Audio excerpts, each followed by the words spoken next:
We're going on tour. This fall, we're bringing the live podcast show to 4 new cities. We're coming to Nashville, San Diego, Chicago, and Birmingham, Alabama. If you've ever wanted to see the live podcast in person, go to jesusinthestreet.org/tour and get your tickets. It's going to be a powerful night of worship, and the word that God is storing in my heart is going to be different and unique to each city we go to. So come out, jesusinthestreet.org/tour, get your tickets, and we'll see you in Nashville, San Diego, Chicago, and Birmingham this fall. What's going on, guys? Welcome back to another episode of the Bryce Crawford podcast. I'm Bryce, and today we are on Proverbs 17 of 31 days of Proverbs. Guys, if you're enjoying the series, please let us know what book of the Bible would you guys like us to break down next. This one's going to be amazing.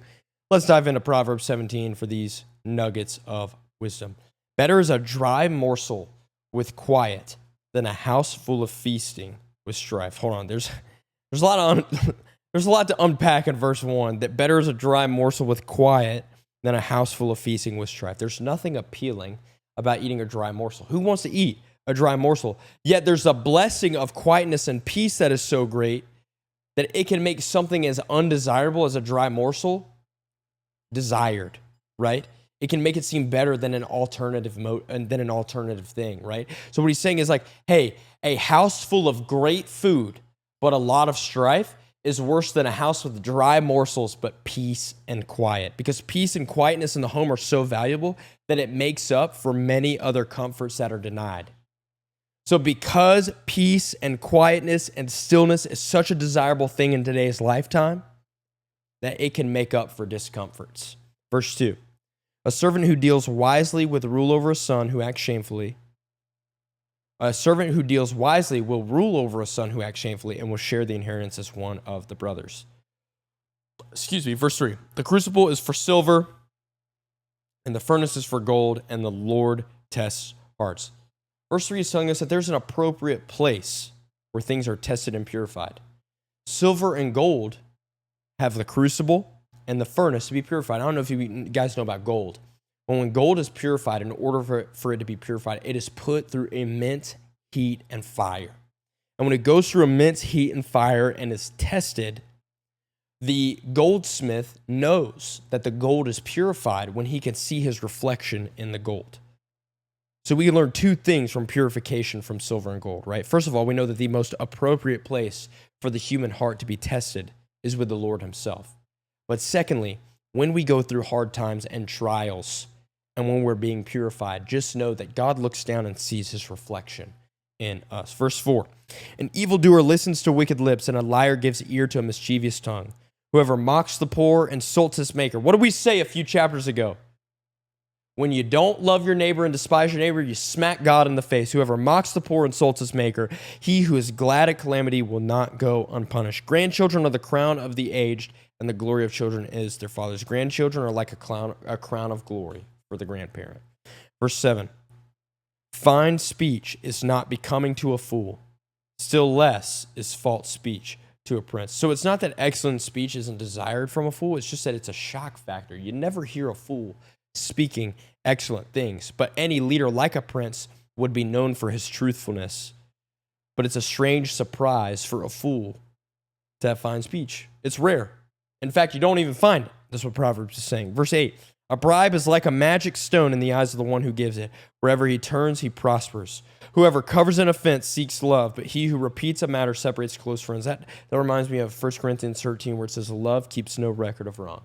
Beautiful how Christ's sacrifice does that.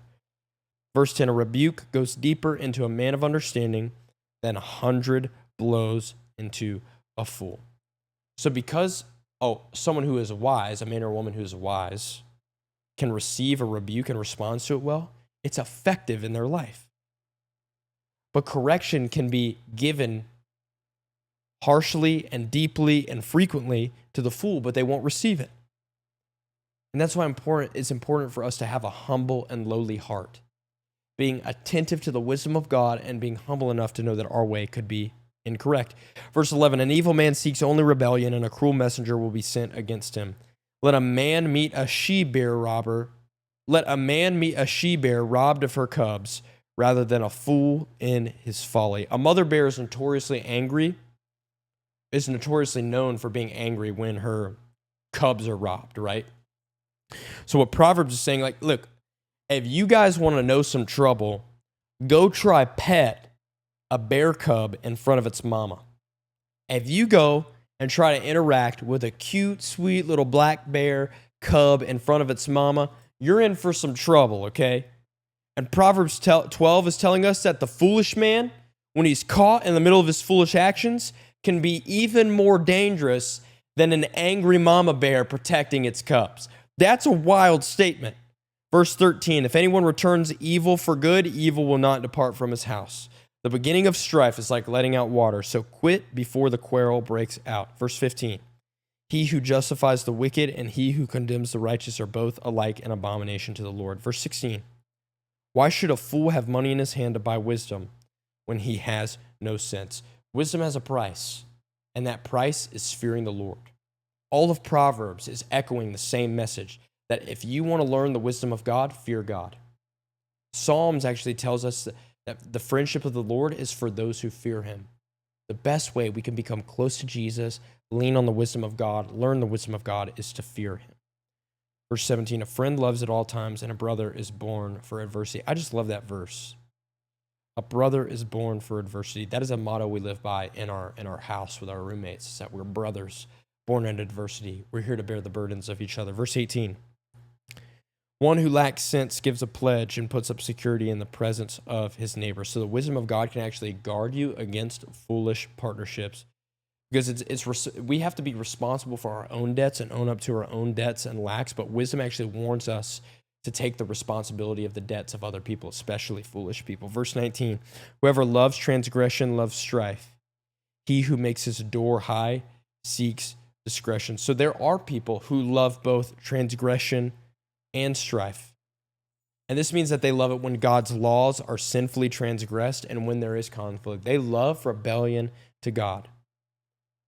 And those who exalt the leadership of people who love transgression and love strife are promoting sin and destruction. And this is why we need leaders who fear the Lord.